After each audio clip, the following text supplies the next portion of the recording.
যারা আয়োজন করেছেন জিয়া পরিষদ গাজীপুর ঢাকা মহানগর এবং আলোচনা সভা আপনারা রেখেছেন।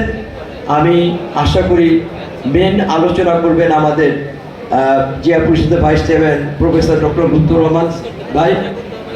আমি শুধু এতটুকু বলবো যে আপনারা মনে রাখবেন জিয়া পরিষদ একটা বুদ্ধিজীবী সংগঠন, বাংলাদেশের সব থেকে মার্জিত শিক্ষিত মেধাবী তারা জিয়া পরিষদ করে। 1988 সালের সম্ভবত 24শে মার্চ জিয়া পরিষদ গঠন করেন বাংলাদেশের সবচেয়ে জনপ্রিয় নেত্রী মাদার অফ ডেমোক্রেসি মরহুমা বেগম খালেদা জিয়া, এবং উনি এই জিয়া পরিষদের মৃত্যুর পূর্ব পর্যন্ত উনি প্রধান উপদেষ্টা ছিলেন। তো আজকের এই আয়োজনে আমার কাছে কিছু দিক ভালো লাগেনি। আমি যারা আয়োজন করেছেন তারা নিশ্চয়ই বুঝতে পারছেন, বিশেষ করে প্রধান অতিথি যেহেতু আমাদের বিএনপির নেতা এবং বিএনপির সব থেকে জনপ্রিয় নেতা, উনি আসলেন চলে গেলেন। যদি এইরকম অনুষ্ঠান হয় ইনশাল্লাহ সামনে আমরা এই সমস্ত প্রোগ্রামে আসবো না, কারণ এইগুলি দেখা গেছে অন্য একটা ফ্যাসিস্ট রাজনৈতিক দলের কাছে। আপনি আসবেন, আমাদেরকে সময় দিবেন, নাইলে সময় দিবেন না।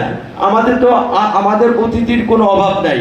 আপনাদের কাছে বিনয়ের সাথে বলতেছি যে এই ধরনের প্রোগ্রাম করলে আপনারা দেখেছেন আমাদের চেয়ারম্যান বাংলাদেশের প্রধানমন্ত্রী, উনি যে কোনো অনুষ্ঠানে প্রথম থেকে শেষ পর্যন্ত থাকেন।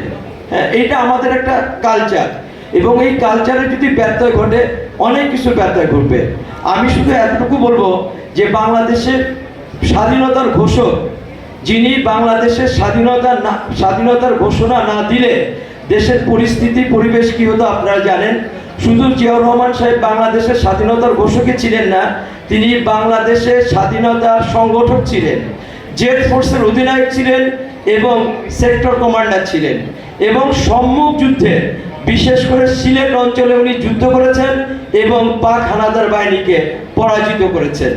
বাংলাদেশের জনগণ শহীদ রাষ্ট্রনায়ক জিয়াউর রহমানকে বাংলাদেশের ক্ষমতায় অধিষ্ঠিত করেছিলেন। উনি বাংলাদেশের ক্ষমতার লিপ্সা ছিলেন না। 7ই নভেম্বরে বাংলাদেশের সিপাহী জনতা বাংলাদেশে জিয়াউর রহমানকে বাংলাদেশের ক্ষমতায় অধিষ্ঠিত করেছিলেন। অত্যন্ত স্বল্প সময়ের শাসনকালে উনি বেকারত্ব, বাংলাদেশের রেমিটেন্স, আপনার যুবকদের জন্য যুব একাডেমি, বাংলাদেশের খাল কেটে আপনার যখন খরার সময় সেই সময় পানিকে উনি আবদ্ধের ব্যবস্থা করেছিলেন, বাংলাদেশের কৃষি উন্নয়ন করেছিলেন। বাংলাদেশের যত উন্নয়ন সব শহীদ রাষ্ট্রনায়ক জিয়াউর রহমানের সময় শুরু হয়েছিল। বাংলাদেশকে উনি তলাবিহীন ঝুড়ি থেকে উন্নয়নের রাষ্ট্রে পরিণত করেছিলেন। পরবর্তীকালে স্বৈরাচার এরশাদের সেই স্বৈরা শাসক যে বাংলাদেশের নির্বাচিত রাষ্ট্রপতি বিচারপতি আব্দুস সাত্তারকে বন্দুকের নল ঠেকিয়ে বাংলাদেশের রাষ্ট্র ক্ষমতায় অধিষ্ঠিত হয়েছিল।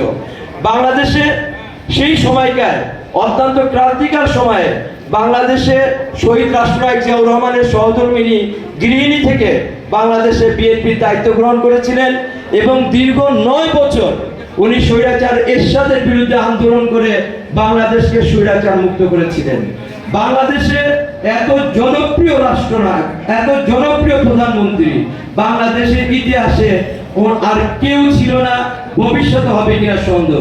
এবং আমরা বিশ্বাস করি বাংলাদেশের জনগণের জন্য, রাষ্ট্রের জন্য প্রধানমন্ত্রী মরহুমা বেগম খালেদা জিয়া যে অবদান রেখেছেন, বাংলাদেশের মানুষ ওনার ইন্তেকালের পরে ওনাকে রাজস্বিক বিদায় জানিয়েছে।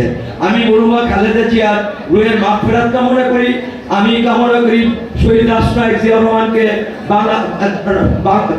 রহমানকে আপনার মহান আল্লাহ রাব্বুল আলামিন জান্নাতুল ফেরদৌস দান করুন। অত্যন্ত স্বল্প সময়ের জন্য আপনাদের সবাইকে ধন্যবাদ জানিয়ে আমি আমার বক্তব্য শেষ করছি। আল্লাহ হাফেজ। বাংলাদেশ জিন্দাবাদ, জিয়া পরিষদ জিন্দাবাদ।